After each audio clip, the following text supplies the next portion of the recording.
Hello and welcome back to day 22 of our Lenten Paeans in the Vicarage study once again with Red Greg.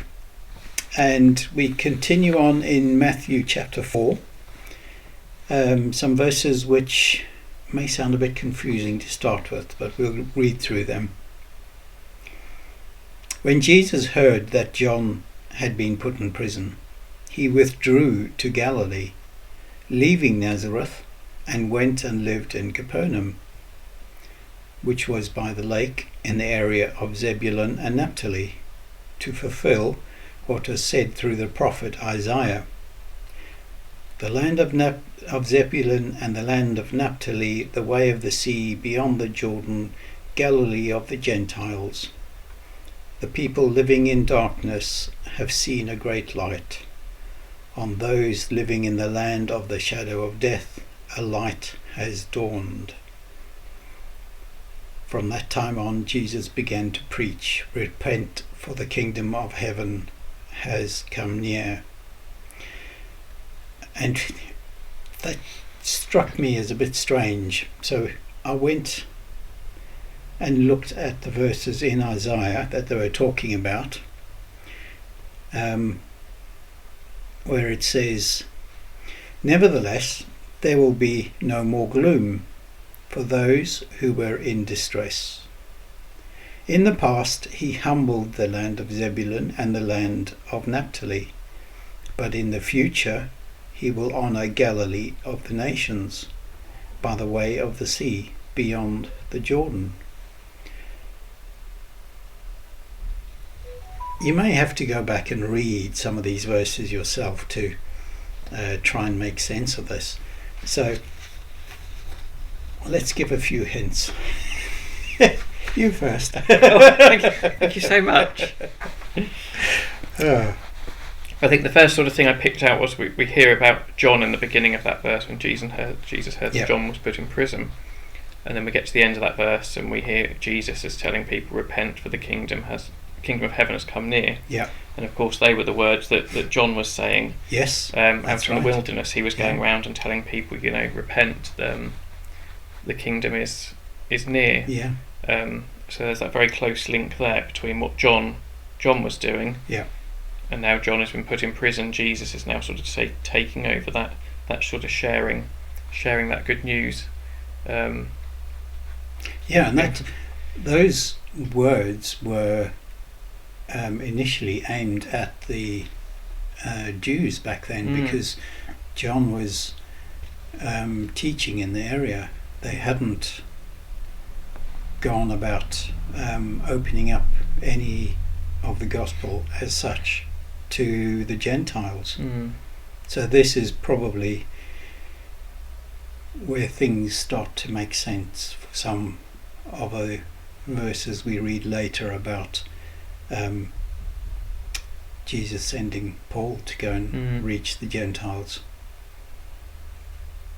because that was his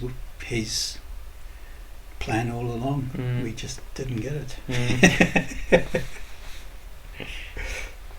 But I do like the way that it does make sense when you read it a few times.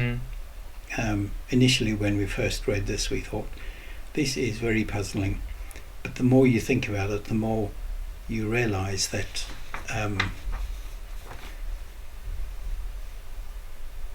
God had a plan, and Jesus was sticking to that plan no matter what was going on. John had been put in prison.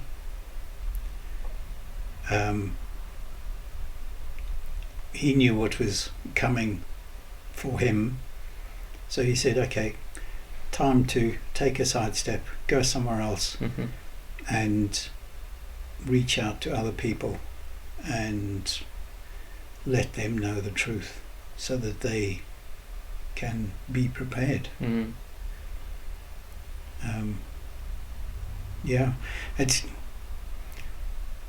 It just resonates with me about doing God's will.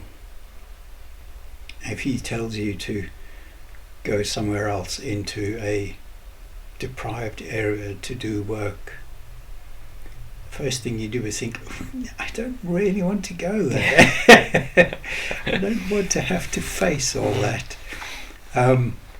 But if it's God's plan to put you in a place like that, then you trust him. And Jesus was doing exactly that. He knew the plan, and he knew he had to trust God the Father no matter what. There's no good running away from God's plan, because otherwise... Yes. he gets you in the end anyway. Yeah. Yeah, I think it's that line I think is really interesting. Repent, for the kingdom of heaven has come near.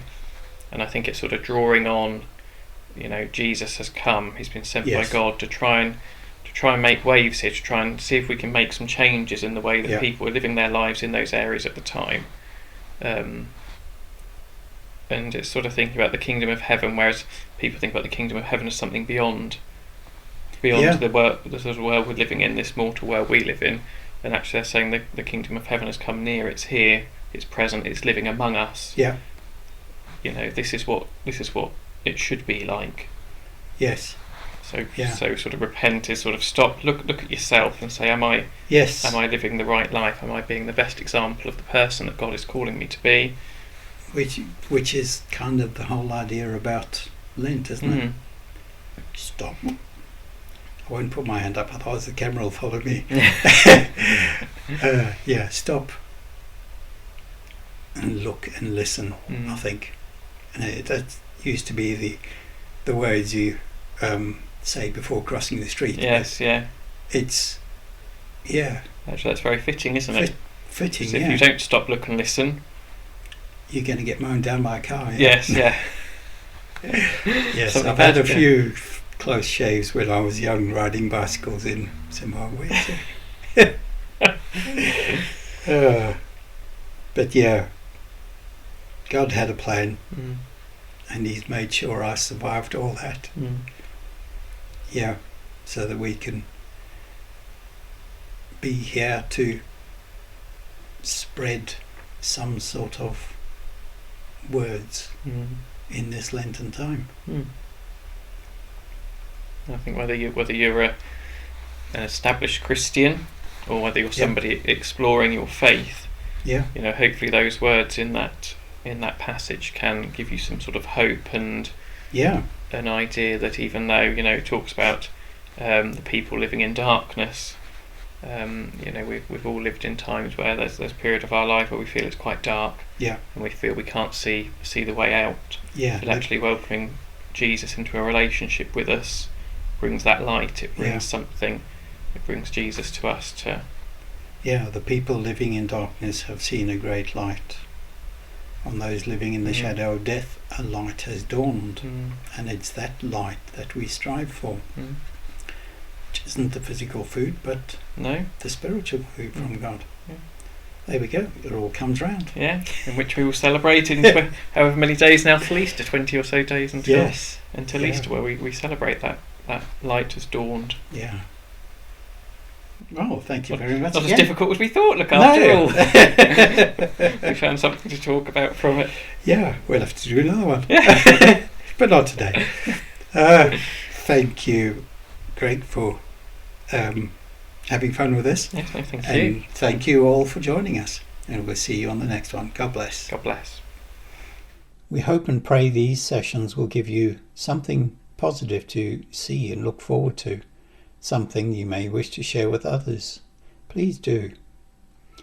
You can see this series unfold on our YouTube channel at St. Felix Rendlesham and by visiting our church website rendleshamchurch.org. Should you wish to contact us, please do so by email on info@rendleshamchurch.org. God bless, and we'll see you in the next video.